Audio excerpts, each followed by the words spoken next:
우리는 지금 예수님의 행하심, 예수님의 일하심, 예수님께서 일으키신 표적을 통해서 예수, 그분이 누구신지를 지금 계속해서 알아가고 살펴보고 있습니다. 먼저 우리가 살펴보았던 세 번의 이적, 표적, 병을 고치셨죠. 나병, 중풍병, 열병을 고치셨습니다. 그것을 통해서 예수님은 이사야서에 예언된 나는 인자다, 오리라고 한 메시아다, 너희들을 위하여 보냄받은, 너희들을 위하여 오리라 약속된 나는 너희들을 위한 구주 메시아다라는 것을 먼저 선포하셨습니다. 그리고 우리가 어제 살펴보았던 두 가지의 이적, 광풍을 잠재우시고 광기를 잠재우시는 예수 그리스도의 이적을 통하여서 나는 자연적인 영역의 주권자요 주인이며 나는 초자연적 영역의 주권자요 주인이다. 나는 주권자다. 나는 주다라는 것을, 나는 보냄받은 메시아요 나는 주다라는 것을 선포하셨습니다. 이제 이어지는 오늘 본문 말씀을 통해서 계속해서 예수님은 자기 자신에 대하여 말씀하시는데, 예수님은 어떤 분인가? 그 첫 번째는 죄인을 용서하시는 분이다라고 말씀하고 있습니다. 여러분, 사람에게 있어서 가장 시급하고 그리고 가장 심각한 문제가 무엇일까요? 사람들마다 시급하고 심각한 문제를 안고 있습니다. 그런데 그것이 무엇일까요? 다 다르다는 생각을 할지 모르겠지만 모든 사람들이 다 시급하고 또 매우 중요한 문제를 안고 있습니다. 그것은 바로 우리 모두가 다 공식적으로 하나님 앞에 죄책을 가지고 있는 죄인이다라는 사실이에요. 우리 모두가 다 하나님 앞에 죄인이다라고 공적으로 객관적으로 선포되어 있고 우리는 그런 선고를 받은 자란 말입니다. 그래서 로마서 5장을 가보시면요, 12절을 읽어보겠습니다. 시작. 그러므로 한 사람으로 말미암아 죄가 세상에 들어오고 죄로 말미암아 사망이 들어왔나니 이와 같이 모든 사람이 죄를 지었으므로 사망이 모든 사람에게 이르렀느니라.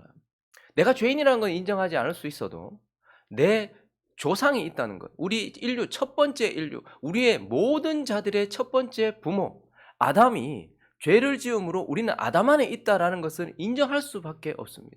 아담은 우리의 생물학적인 머리이기도 하고 언약적 머리이기도 합니다. 아담은 하나님 앞에서 우리의 생물학적 아비이기도 하지만 우리의 언약적 아비였단 말입니다. 머리였단 말입니다. 그래서 아담이 죄를 지음으로 인하여서 아담 아래에 있는 우리 모두는 다 아담에게 선포되었고 선고되었던 죄인으로서의 하나님 앞에 공식적인 죄책이 있단 말입니다.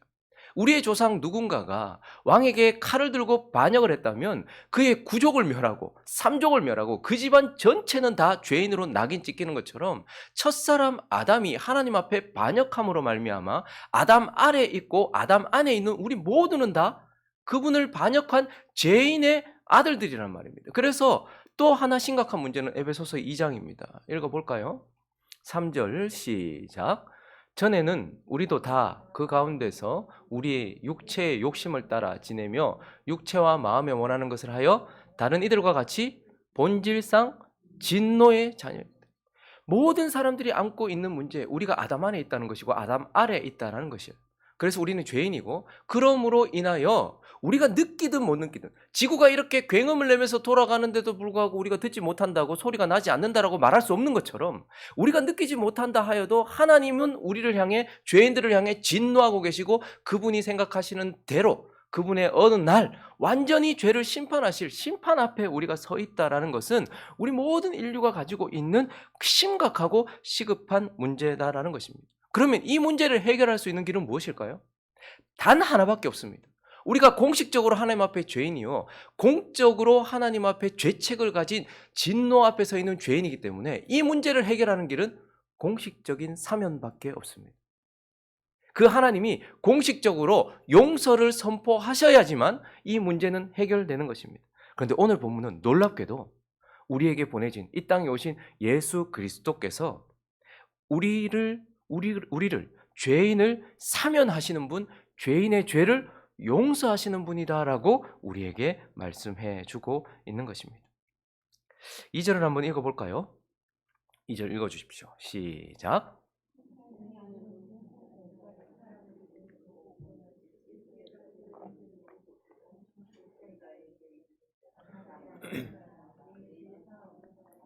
중풍병자가 왔는데 예수께서 뭐라고 선포하십니까? 작은 자라고 말씀하시고 소자라고 말씀하시고 네 죄 사함을 받았습니다.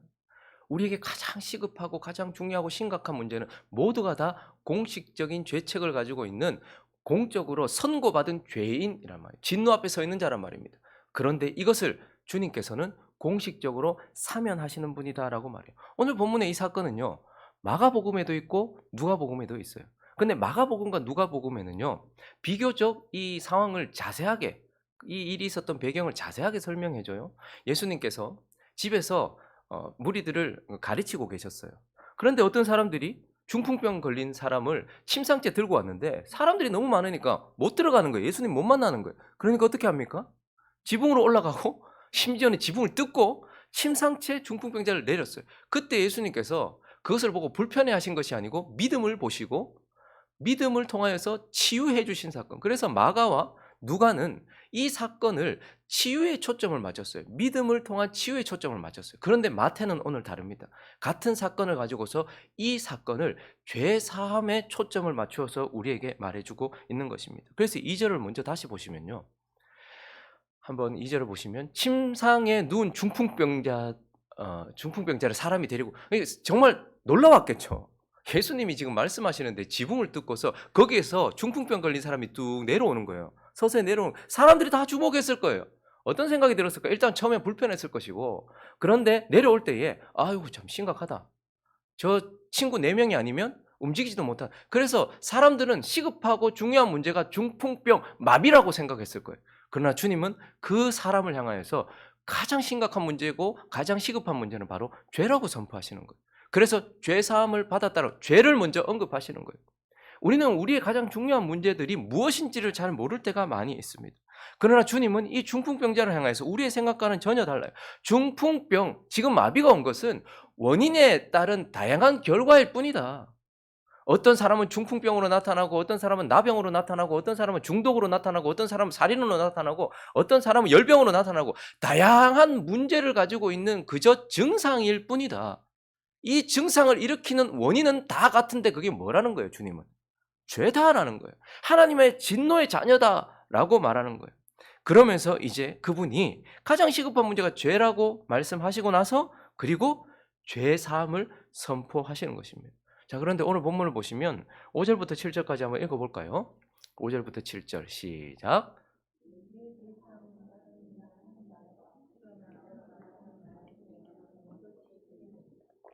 그러나 인자가 세상에서 죄를 사하는 권능이 있는 줄을 너희로 알게 하려고 하노라 하시고 중풍병자에게 말씀하시되 일어나 내 침상을 가지고 집으로 가라 하시니 그가 일어나 집으로 돌아가.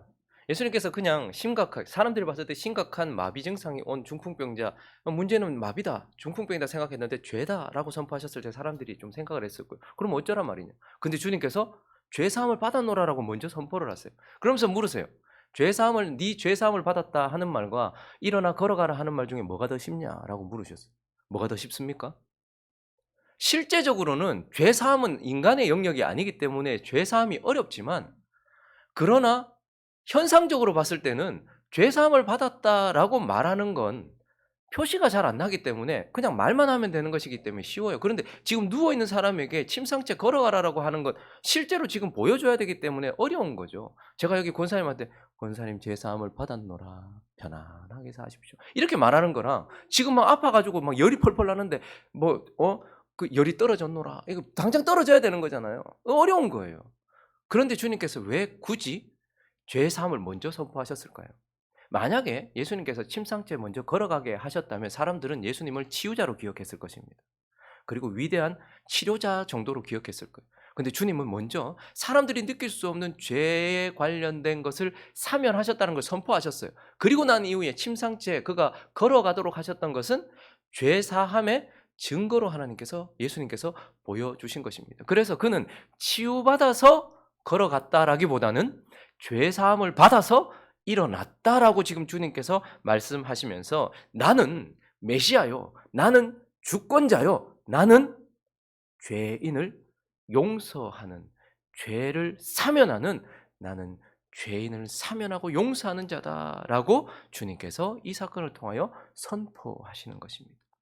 저와 여러분에게 있어서도 마치 이 지구가 굉음을 내면서 돌아감에도 불구하고 느끼지 못하는 것처럼 하나님의 진노가 우리를 향하여 불붙듯 있음에도 불구하고 느끼지 못했던 우리의 가장 시급한 문제를 주님이 공적으로 우리를 용서하심으로 인하여서 자신의 십자가, 자신의 피로 우리를 용서하심으로 인하여서 우리 또한 그분의 권능으로 죄사함 받은 자인 줄로 믿습니다. 예수님은 그렇게 우리의 죄를 용서하시는 분이다라고 말씀하십니다. 그리고 오늘 본문은 이어서 예수님이 어떤 분이냐라고 말씀하시면 가르치시면서 죄인을 고치시는 분이다라고 말씀하고 있습니다. 오늘 본문이 이제 마태라는 사람을 부르시는 장면과 이제 마태의 집에서 식사를 하시는 장면으로 이어지고 있어요. 구절을 한번 볼까요?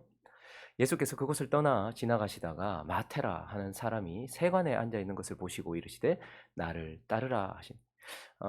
왜 여기서 마태가 등장했을까? 그의 히브리식 이름은 레위요. 이렇게 또 마태, 레위라고도 하는 마태죠. 그런데 유대인들에게 있어서 가장 죄인이라고 하면 창기, 그리고 또 하나는 뭐였을까요? 세리였어요.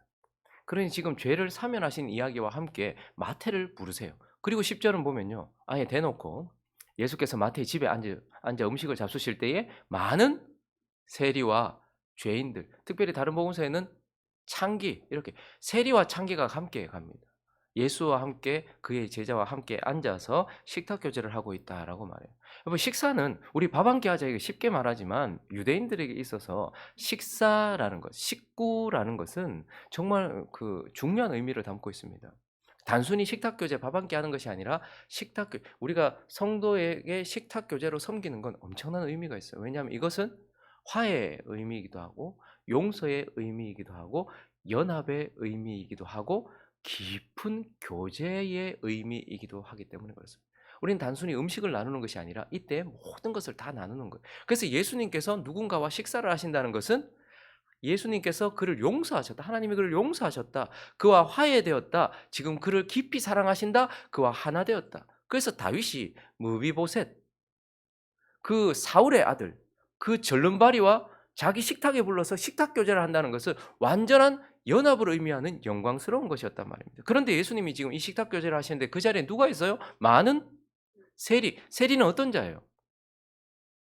참 레위라는 이름, 종교적인 이름이잖아요. 레위 지파, 레위, 아주 종교적인 이름인데도 불구하고 세리는 돈이 전부인 사람, 돈이 최우선인 사람이에요. 그렇다고 그가 유대인이 아는 건 아니에요. 그러나 그에게 있어서 1순위는 뭐예요? 돈이에요. 그에게 있어서 1순위는 이익이에요. 그래서 사람들이 손가락질을 해도 세리를 하는 거예요. 나라를 팔아먹어도 세리를 하는 거예요. 이유는 딱 한 가지예요. 세리라는 직업이 좋아서가 아니라 거기에서 뭐가 많이 벌리니까.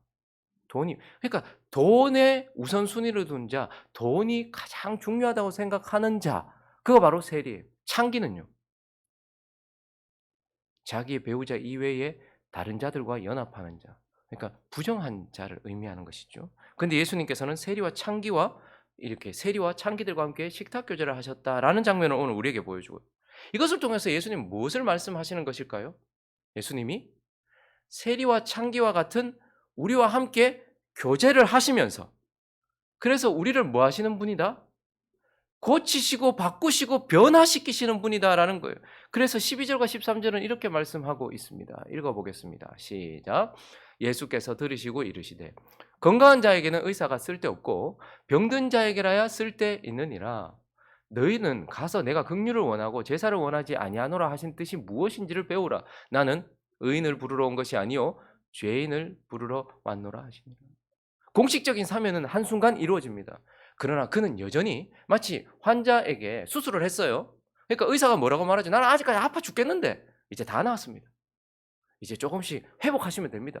그래서 계속 의사가 그를 돌보면서 완전한 회복을 향해서 의사가 옆에 있어주는 것처럼 예수 그리스도는 그분의 선포로 인하여서 우리를 사면하셨고 용서하셨어요. 그러나 여전히 우리는 죄의 영향력 아래에 있단 말입니다. 그래서 예수는 어떻게 하십니까? 우리와 교제하시면서 우리와 함께 하시면서 우리를 점점 더 거룩하고 정결한 자로 고쳐 가시는 분, 우리를 정결하게 바꾸어 가시는 분이다. 그래서 주님은 우리에게 찾아오셔서 사면을 선포하여 우리를 의인으로 만들어 주시고, 주님은 계속해서 우리와 교제하시고 우리와 함께 하시면서 의인다운 상태로 만들어 가시는, 마치 환자에게 옆에 있어주는 의사처럼 죄인된 우리에게 옆에서 우리를 정결하게 해주시는 분이다라고 말해요. 하나님께서 흙으로 사람을 빚으셨어요. 아담을 빚으셨어요. 그리고 그 속에 뭘 넣으셨습니까? 생기를 넣으셨어요. 그랬더니 그가 무엇이 되었습니까? 생명이 되었어요. 자, 그런데 죄가 세상에 들어오고 그 죄가 이 생명인 사람 안에 들어왔더니 어떻게 되었어요? 우리는 육체가 되었어요. 그래서 사람은 생명이었다가 죄가 그 속에, 흙이었어요. 우리는 아무것도 아닌 그냥 먼지에 불과했던 흙덩이예요. 그런데 거기에 생기가 들어오니 생명이 되었어요. 근데 그 속에 죄가 들어오니 또 본질이 바뀌어서 육체가 되었어요. 자기만 추구하고 하나님과 분리되고 하나님 위에 서려고 하는 육체가 되었어요. 그런데 예수 그리스도는 우리에게 사면을 선포하시고 이제 또 우리 속에 뭘 넣으셨어요? 생기 정도가 아니라 성령, 하나님을 우리 속에 넣어주셨어요. 그리고요, 끊임없이 식탁교제, 그분이 상을 펼쳐놓으시고 영의 양식인 그분의 말씀을 계속 우리 속에 집어넣으시는 거예요. 우리는요, 음식이 들어가지 않으면요 죽어요. 마찬가지로 우리 속에 생기를 넘어선, 생명을 넘어선 성령이 아니 계시면 호흡이 끝나요. 영적인 호흡이 끝나요. 그런데 또 계속해서 우리 속에 뭐가 들어와야 돼요? 몸에 양식이 들어와야 되는 것처럼 영적인 양식이 들어와야 되는 거예요. 이 말씀은 고치는 약이기도 하고 우리를 살게 하는 양식이기도 한 거예요. 그래서 예수 그리스도는 우리 속에 성령을 넣으셔서 육체 덩어리인 우리가 다시 하나님의 자녀가 되고 새로운 피조물이 되게 하셨어요. 그리고 우리와 식탁 교제를 나누시면, 오늘도 지금 이곳은 어떤 자리입니까?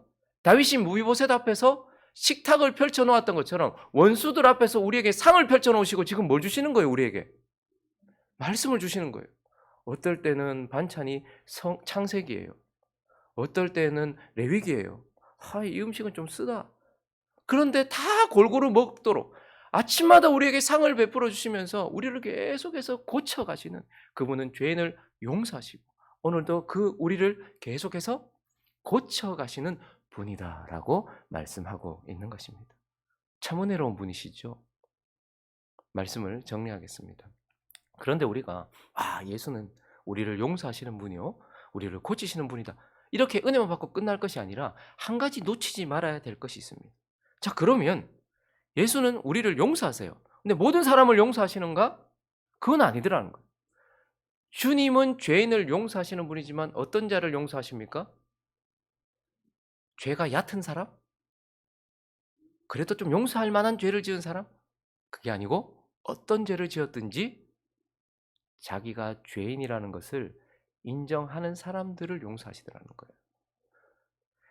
11절을 보시면요, 여기에 용서 안 받고 식탁교제 안에 고침을 받고 있는 사람들이 있는가 하면, 바리새인들이 보고 그의 제자들에게 이르되 어찌하여 너희 선생은 세리와 죄인들과 함께 잡수시느냐라고 말하는 바리새인들이 있습니다. 바리새인이나 세리나 죄인, 창기나 다를 게 없어요. 주님 앞에는 다 죄인이에요. 근데 딱 하나 다른 게 있어요. 세리와 창기는 내가 죄인이라는 것을 인정해요. 근데 바리새인은 어떻습니까? 자기가 죄인이라고 인정하지 않는다라는 것입니다. 그것이 문제이죠. 그래서요, 우리가 주님의 나라의 백성으로 날 때, 거듭날 때에 항상 그래요.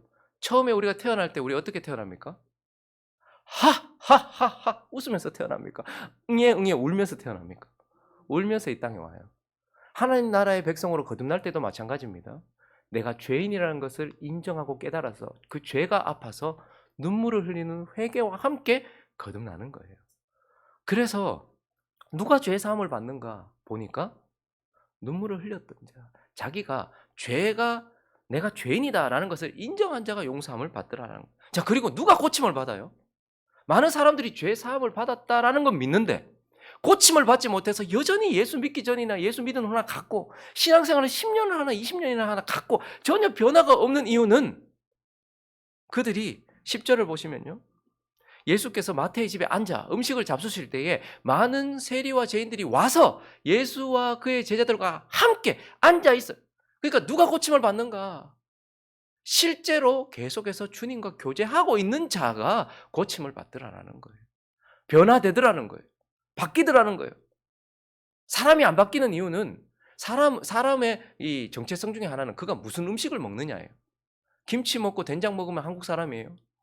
그렇잖아요. 그래서 우리가 죄 사함을 받았더라도 계속해서 그분과의 교제 속에 있어야지. 부부가 닮는 것도요. 처음에 결혼했을 때는 조금 달라요. 서로 달라요. 그런데 부부 생활 한 30년, 40년 서로 계속 바라보다 보니까 같은 음식 먹고 같은 곳에 있다 보니까 어떻게 됩니까? 닮아가요. 사람 참 신비한 존재예요. 예수를 믿었는데 예수를 안 닮는다. 그건 같이 있지 않았다는 거예요. 교제하지 않았다는 거예요. 바라보지 않았다는 거예요.